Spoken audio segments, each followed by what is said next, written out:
Anyways, folks, what's up? But look here. I always say live while alive because when you're dead, you cannot.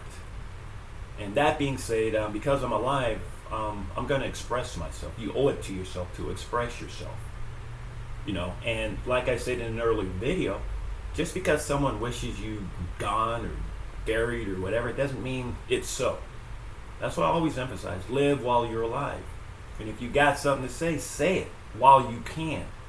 It's better to narrate or explain your own life, your own behavior, whatever, than to let others who may not be looking out for your best interests do so. So that's one of the reasons why I created this channel. So people can, come to the source and hear what's on my mind. Not that I'm perfect. I don't claim to be perfect. Or I should say morally perfect. I don't want to be morally perfect. I feel sorry for people who claim they're morally perfect because they're not. Just by saying so means you're not. We're all morally flawed. All right? We all have moral lapses. We all have moral meltdowns. We all say and do things that later on we wish we hadn't for a variety of reasons. For every action there's an equal and opposite reaction. And as humans, sometimes we fail to ask ourselves, what did we do to get that reaction out of said person? What did I do? We have a hard time asking ourselves that. What did I do to make that person react this or that way? In other words, nothing occurs in a vacuum. Nothing. Whether in nature, physics, or metaphysically, whatever, nothing just occurs in a vacuum. And we all play a role and a part in how people act or react. And I think the first step to maturity is again, not claiming to be morally perfect. That's not a sign of maturity, but asking ourselves, what did I do to make this person react or act that way? Otherwise, if we don't examine ourselves, then there's no room for growth. But also, we got to realize not everybody wants to grow. Some people just want to shame and blame. There are some people, that's why I don't believe in shame. I don't. In other words, you do something a week ago, a month ago, who am I to bring it back up? Because it's done. Obviously you had a moment, or I had a moment due to fill in the blank. That moment is gone. So why bring that moment back up? What's the point? All that does to me, there's no point in that. You know what I'm saying? What I look at is not a person's behavior every now and then, once in a blue moon. I look for consistency. I look at, what's the term I'm looking for? An average. In other words, is that person like that all the time or just sometime? And if they're just like that sometime, what's causing that behavior during those times? That's how I look at things as a psychological tactician. But that's because I'm a loving person. Yes, I'll repeat it. A loving person. And when you're a loving person, it's always your aim to resolve things. Because we already know there's going to be issues in life. I'm sorry.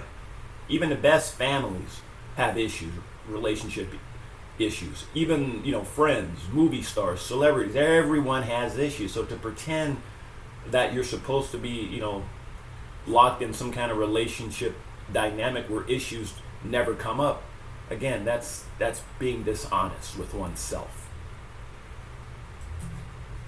And we all have issues from time to time. It's funny because the same people who want you to be perfect and morally, fit inside their little leash or cage or whatever, do you notice that the people they admire in life or that even have in their life are no better? This, what I'm saying? The celebrities they look up to, behind the scenes beat their own kids or smoke this or do that or abuse these people. But in other words, we make an exception for some for being imperfect. We'll sit there and defend others for being imperfect. Oh, they're imperfect. But that's okay. None of us are perfect. But when it comes to quote unquote you, because with you it's personal. You see what I'm saying? There's another hidden issue that they're not being honest about. But when it comes to you, because you're not perfect to them 100% of the time, that justifies them locking you out of their house. But then they'll go and sit down and have coffee with an axe killer. or an adulteress or something like that. You know, they'll excuse their imperfection because it's not personal. So, you know, when people say I'm cutting you out of my life because because of this or that, they're not being honest with themselves. Because, you know, do they cut their own sons out of their life for making mistakes and errors? No. You know what I'm saying? If in other words, if they were to be consistent and cut out everyone in their life who wasn't morally perfect, they wouldn't be able to talk to anyone. So how come? You got to ask yourself, you know, why do people make, you know, an exception for some but not others? You know, like, and a lot of them, like, you know, they'll look at a prisoner in jail, or that doesn't make sense. They'll look at a person in jail or prison for slaying 3 people, you know, killed 3 people, but they'll look at them and talk to them with pity and empathy and all this, you know. Oh, you poor thing, you know, oh my God. But then, you know, they'll continue to be in their life. But let's say you had a disagreement over one argument, and they, you know, whatever, they don't ever want to talk to you ever again. So again, ask yourself, folks, why do we make exceptions like that? You know what I'm saying? To some, we expect or put the burden of being perfect on some, but yet we give other people a free pass to be as imperfect and immoral as they want to be.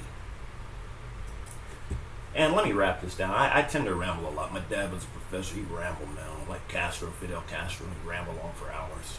Let me try to shorten this up. The other thing I want to get to is violence. You know how, like, a lot of people associate physical size with violence. You know, I'm tall. Sometimes to some people, you know, I can be physically menacing, but that doesn't make me violent. Raising my voice doesn't make me violent. It makes me passionate. All right? I'm not dead. I'm going to utilize all the full range of emotions that the Creator put in me. Sorry if that intimidates some. You know what I'm saying? If I were short, blonde, and cute, oh, you've got so much passion. But, you know, when you're a person of color like me, if you show the slightest sign of aggression, oh my God, you've got mental issues. Oh my God, you're dangerous. Ooh, you see how that, you know that? Yeah. But look at here. What I want people to know is that some of the worst violence that one can dish out or initiate against another is not physical, but it's psychological. It's behavioral violence. All right? I mean, you can slay people. There's other ways to slay people other than with a knife. And one of those ways is just by cutting people out of your life, especially if it's your own family.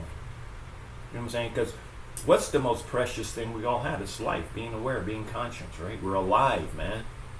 We're social beings. You know, and we get affirmation for who we are and who we want to be and strength from family. But if you're isolated, whether it's from family or friends, society, whatever, then you're basically being denied life. You ever look at those, like, prison shows where they put a man in isolation? These are some hardcore dudes, man. They go and they're beefed up, muscular, they beat my butt. You know, they got tattoos and everything. Put them in isolation for like a week or 2. Watch them break down like mice. They're begging to get out. Oh, please let me back in the main population. Even though it's dangerous, but they would rather be amongst other dangerous criminals than in isolation chamber. Okay, so I guess what I'm trying to say is isolation is a form of punishment, whether it's in prison or in real life. So when people, be it your family, your friends, or whatever, choose to isolate you, they're basically trying to punish you. They're trying to punish you. Now, a reasonable person will punish you, you learn your lesson, okay, let's move on. A sadistic person, you know what I'm saying? A sadistic person continues to punish someone long after any, redemptive, things could come out of it. They just, because they're sadistic. They're morally sadistic, all right? And all I'm saying is if the shoe fits, wear it. So, in wrapping this up, I'm going to end this chapter with, how do you deal with morally sadistic people, man? Who, love is about redemption. But sadistic people, they don't care about redemption. They just like to torture you, whatever, for the thrill of it. Just pure darkness. You know what I'm saying? They like to manipulate a situation, like electric shock therapy or whatever, and then they whatever. And then when you react to their, sadistic ways or whatever, then they're like, ooh, see? They're like, ooh, see? Do you see how twisted that is, folks? Like cause and effect. You know what I'm saying? Like you want a certain outcome, so your behavior. Anyways, we're gonna continue this on the next lesson or chapter or whatever about just life and whatever, folks. Because like I say, live while alive and tell your own story. It'll all make sense. You know what I'm saying? It will all make sense, folks. But one thing I'm gonna do, I'm always gonna express myself while alive. I don't care who wants to hear it, who don't want to hear it. All right, and with that, I'm going to close this out, and we're going to begin lesson 2 shortly.